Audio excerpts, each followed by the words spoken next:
మనం ఒక డైలాగ్స్ రాయాలనుకున్నప్పుడు కానీ, సాంగ్స్ రాయాలనుకున్నప్పుడు కానీ, వేరే సీనియర్ల రచనలను అబ్జర్వ్ చేయాల్సిన అవసరం ఏమైనా ఉందా? అంటే సీనియర్ల రచనలు అబ్జర్వ్ చేయడం అంటే విషయాన్ని సూటిగా చెప్పే ఒక విషయం ఎలా ఉంటుంది, ఎలా చెప్తున్నారు ఈ సందర్భానికి, ఓహో ఈ క్యారెక్టర్ ఎలా చెప్పింది, ఎలా మాట్లాడింది అంటే కన్వే చేయడమే కదా. డైలాగ్ అంటే ఏముంది, నేను ఒక విషయాన్ని మీకు చెప్పడం, అది ఎలా చెబుతున్నాను అన్నది మీకు స్పష్టంగా అర్థమవుతుందా లేదా, ఆ విషయాన్ని ఇది ఒక ఎంటర్టైన్మెంట్ ఒక వేదిక కాబట్టి కొంచెం అటువంటిది ఏమన్నా మిక్స్ చేసి చెప్పగలమా అంటే అదేంటంటే దానికి వేరే జానర్ ఉంటుంది. ఒక సరదా సినిమానా ఇది, ఇంకొక సినిమానా, ఇంకో లవ్వా, ఇంకొక సెంటిమెంటా, ఇంకో ఫ్యామిలీ, ఇటువంటివన్నీ చూసుకుని దానికి తగినట్టే ఉంటుంది ఎప్పుడైనా భాష. అవేగా అయితే వెళ్ళదు. ఒక పౌరాణికం అంటే అటువంటి భాష ఉంటుంది, చారిత్రకం అంటే ఒక తరహా భాష ఉంటుంది. ఈ సినిమాకి ఏం కావాలి, మనం అన్ని సినిమాలు చూసి అన్ని డైలాగులు విని వచ్చిన సంస్కారం మనలో ఉంటుంది ఆల్రెడీ. ఒక రచయితగా మనకు తెలియకుండానే అన్నీ మనం అబ్జర్వ్ చేస్తూ ఉంటాం. ఆ సంస్కారం మన చేత రాయిస్తుంది. ఈ సినిమా కథ ఏంటి, ఈ సినిమాకి ఎలా రాయాలి, ఎంతవరకు ఇది మనం పర్మిట్ చేస్తుంది ఒక విషయం రాయడానికి.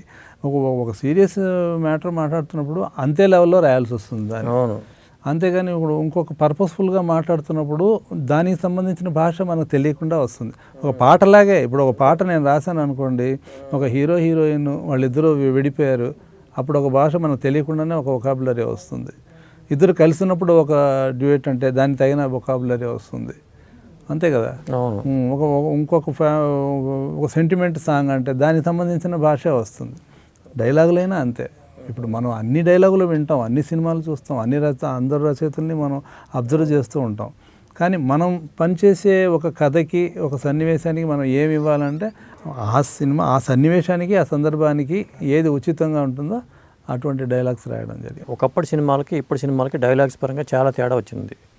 మీరు జర్నలిస్ట్గా పనిచేసి ఉన్నారు, ఇవన్నీ అబ్జర్వ్ చేసి ఉంటారు. విమర్శకుడిగా కూడా పనిచేశారు మీరు, ఆర్టికల్స్ రాసేవాళ్ళు అప్పట్లో. ఈ డైలాగ్స్ పరంగా అప్పటి సినిమాలకి ఇప్పటి సినిమాలకి ఉన్న వేరియేషన్ ఏమిటి ఈ జనరేషన్లో? అప్పటి సినిమాలకి ఇప్పటి సినిమాలకి అంటే ఇప్పుడు అదే ఇందాక నేను చెప్పిందే, అప్పటి సినిమాలు అంటే ఒక పర్పస్ఫుల్గా ఉన్నప్పుడు ఒక హుందాగా ఉండేవి. ఆ డైలాగులు కానివ్వండి, ఏ క్యారెక్టర్ ఎంత మాట్లాడాలో, ఒక హాస్య పాత్ర అయినా అలాగే మాట్లాడేది, అలాగే ఉండేది. ఇప్పుడు ఏమైపోయిందంటే ఎక్కువ యూత్ఫుల్గా ఉండాలి, కొలోకియల్గా ఉండాలి, సరదాగా ఉండాలి, అన్నిట్లోనూ సరదాగా ఉండాలి. కొంచెం గంభీరంగా ఉన్నా కూడా అబ్బా వీడు ప్రీచింగ్ మొదలైంది, వీడేదో నీతులు చెబుతున్నాడు అన్నది వీళ్ళు ఫీల్ అవుతారు. అవును. అంటే నీతులు చెప్పడం అన్నది ఎవరికీ నచ్చదు. అప్పటికే ఇంట్లో తల్లిదండ్రులు అమ్మానాన్నలు చెబుతున్నారని వీళ్ళు జోకులు వేసుకుంటూ ఉంటారు కాలేజీల్లో. అలాంటి మళ్ళీ సినిమాకి వెళ్ళినా వాడు అదే వేషం వేస్తే ఇంటికి సినిమాకి తేడా లేదే అన్న ఫీలింగ్ అయితే ఉంటుంది. కాబట్టి ఇక్కడ వేరే ఏదో ఉండాలి. అంటే అక్కడ కథకు తగినట్టు అక్కడ కథలో ఉన్న క్యారెక్టర్లు కూడా 25 ఏళ్ళ క్యారెక్టర్లు, 30 ఏళ్ళ లోపు క్యారెక్టర్లు ఉన్నప్పుడు వాళ్ళు అటువంటి భాషే మాట్లాడాలి. అంటే వీళ్ళు కుర్రాళ్ళు ఏవైతే మాట్లాడుకుంటున్నారో, వీళ్ళు ఏవైతే వింటున్నారో కాలేజీలో కానివ్వండి, ఫ్రెండ్స్తో కానివ్వండి, ఒక అమ్మాయి గురించి తలుచుకున్నప్పుడు, వాళ్ళ అమ్మాయి గురించి మాట్లాడుతున్నప్పుడు ఎటువంటివి అయితే ఒక వొకాబులరీ ఉంటుందో సినిమాలు కూడా అదే ఉండాలి అనుకుంటారు. అంటే రెండు ఒకలాగే ఉండాలి, దాంట్లో ఇంకొంచెము పంచులు అంటారు కదా, అటువంటి పంచులు ఉండాలి. ఒక విషయాన్ని తమాషాగా చెప్పాలి, కొత్తగా చెప్పాలి అన్నది ఎక్స్పెక్ట్ చేస్తూ ఉంటారు. కాబట్టి పాత సినిమాలు ఏంటంటే గంభీరంగా పుస్తకాల్లో రాసే డైలాగులు, పుస్తకాల్లో వచ్చే భాష ఉంటుంది.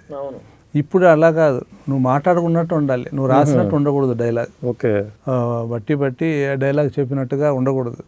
అప్పటికప్పుడు ఆ క్యారెక్టరే క్రియేట్ చేసుకుని మాట్లాడినట్టుగా రచయిత రాయాల్సి వస్తుంది. అప్పటికిప్పటికి అదే తేడా, అది డిమాండ్ చేస్తారు డైరెక్టర్లు. అంతేగాని గంభీరంగా ఉండాలి, ఏదో తండ్రి వచ్చి కొడుకు ఏదో చెబుతున్నాడు, కొడుకు సరదాగా చెప్పాలి.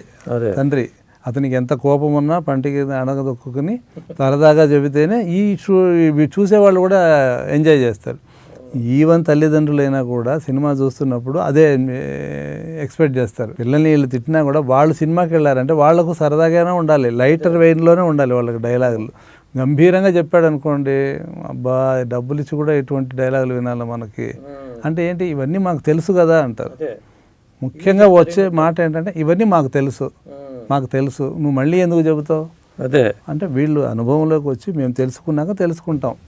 ఒకళ్ళు చెబితే మాత్రం వినేకి టైం లేదు మాకు, ఆ మూడ్లో లేము, మాకు వేరే ఏదో కావాలి, నన్ను ఎంటర్టైన్ చేయి, అంతే. అలాంటప్పుడు మీలాంటి సీనియర్ రైటర్లు పెట్టుకునే బదులు యూత్నే రైటర్లుగా పెట్టుకుంటే ఇంకా ప్రోడక్ట్ బాగా వస్తుందేమో కదా. ఇప్పుడు ఒకటి సీనియారిటీ, ఇప్పుడు సీనియరు యూత్ అటువంటిది ఏమీ లేదండి.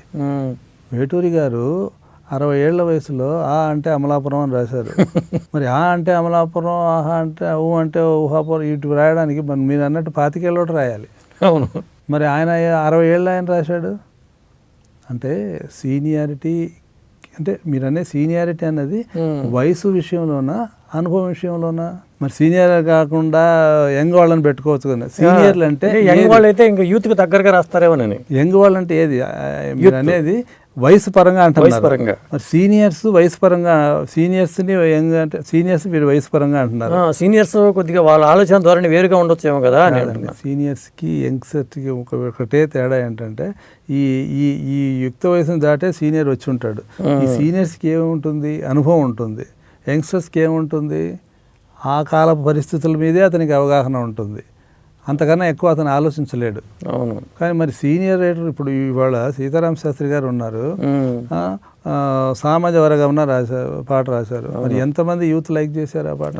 మరి ఆ సామాజ వర్గమన పాట రాయడానికి యూతే రాయాల్సిన అవసరం లేదు. అవును. సీతారామ శాస్త్రి గారితో కాకుండా వేరే వాళ్ళతో రాయించవచ్చు కదా. మరి అంత పెద్ద ఆయన అద్భుతంగా రాశారు ఆ పాట. మరి జూనియర్స్ అందరూ దాన్ని లైక్ చేశారు. కాబట్టి పాట రాయడానికి సీనియారిటీ, ఏదైనా మాటలైనా పాటలైనా కూడా అనుభవం యొక్క ప్రాధాన్యత ముఖ్యం. దానికి ప్రాధాన్యత ఇవ్వాలి, అనుభవానికి ప్రాధాన్యత ఇవ్వాలి.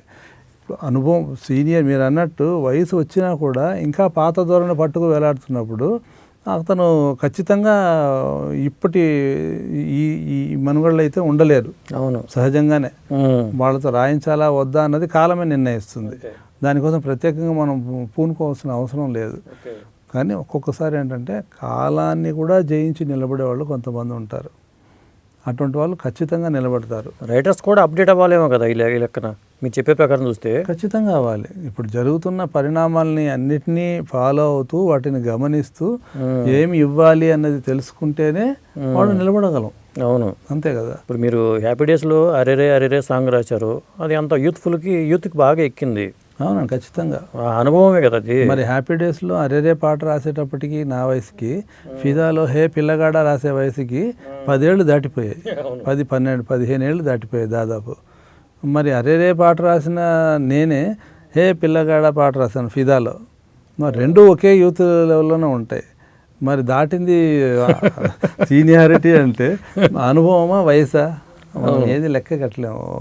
లియో ఎంటర్టైన్మెంట్ ఈ ఛానల్ని ప్లీజ్ సబ్స్క్రైబ్ చేయండి, షేర్ చేయండి, లైక్ చేయండి. Please subscribe to Leo entertainment. Please subscribe to Leo Entertainment YouTube channel. Subscribe Leo Entertainment channel. Leo Entertainment. Please subscribe this channel. Hi, నేను ఆనంద్ రంగానే. Please subscribe to Leo entertainment. ఇలాంటి interesting videos కోసం తప్పకుండా మా ఛానల్ని subscribe చేయండి.